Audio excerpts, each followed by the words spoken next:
நான் கொடுத்தனவும் நம் மக்கள் கொடுத்தனவும் நம் பெண்டுகள் கொடுத்தனவும் மற்றும் கொடுத்தனவும் அனைத்தும் கல்வெட்டில் வெட்டுக. இதனுடைய பொருள் என்ன அப்படின்னு கேட்டீங்கன்னா, நான் என்னென்ன தானமாக இந்த கோவிலை கட்டுவதற்காக என்னென்ன தானமாக கொடுத்திருக்கிறேனோ அதே மாதிரி என்னுடைய அன்பான அக்கா குந்தவை அவர்கள் என்னென்ன பொருட்களை இந்த கோவிலை கட்டுவதற்காக தானமாக கொடுத்திருக்கிறார்களோ அதே மாதிரி இந்த நாட்டினுடைய மக்கள் அவங்கள யாரெல்லாம் என்னென்ன இந்த கோவிலை கட்டுவதற்காக தானமாக கொடுத்திருக்கிறார்களோ எல்லா செய்திகளையும் இந்த கல்வெட்டில் செய்திகளாக வர வேண்டும், இந்த கல்வெட்டில வெட்டுக அப்படின்னு சொல்லியிருக்காங்க.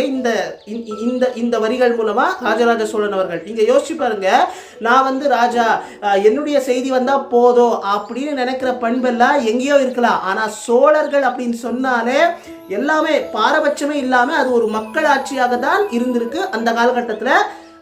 வரலாற்று படித்தவர்களுக்கு நல்லா ஆழ்ந்து டெப்தா